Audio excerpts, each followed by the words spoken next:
تو ہمارے پاس اکثر لوگ آتے ہیں، جی قرض ہو گیا پڑھنے کو بتا دو، اور جی مصیبت پڑ گئی پڑھنے کو بتا دو، کام نہیں ہوتا پڑھنے کو بتا دو، تو ہم سے پوچھتے ہیں پڑھنے کے لیے۔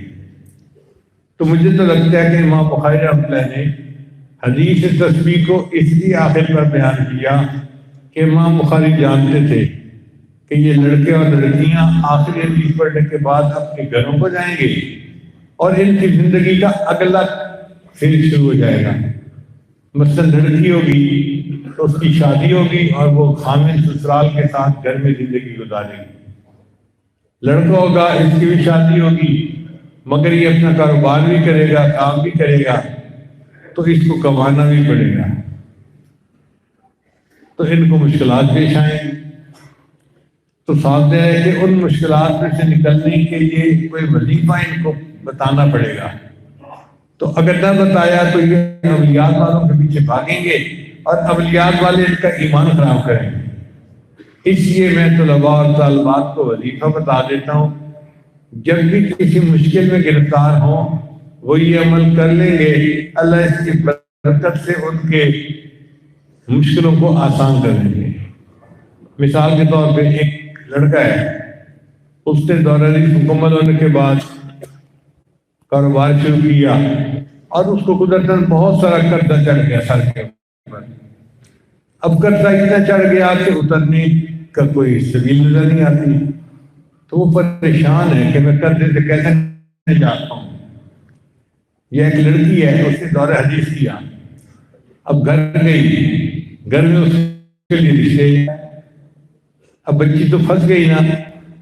جب تک رشتہ آئے گا نہیں، باپ ویسے ہی تو نہیں نا کہیں چھوڑ کے آ جائے گا بچی کو، کوئی رشتہ مانگے گا تو ہاں کریں گے نا۔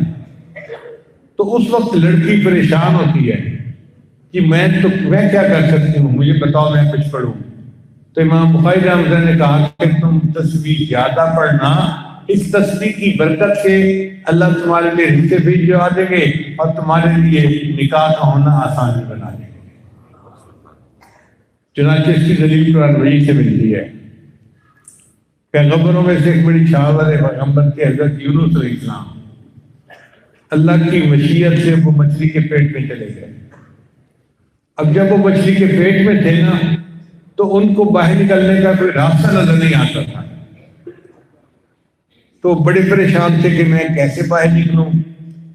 تو انہوں نے تسبیح پڑھنی شروع کر دی، لا الہ الا انت سبحانک انی کنت من الظالمین۔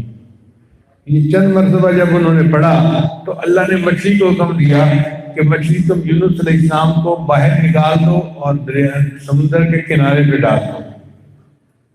اب اللہ قرآن میں فرماتے ہیں فلولا انہ کان من المسبحین، اگر یونس علیہ السلام اللہ کی تسبیح بیان نہ کرتے للبث فی بطنہ الی یوم یبعثون، وہ قیامت تک مچھلی کے پیٹ کے اندر ہی رہتے۔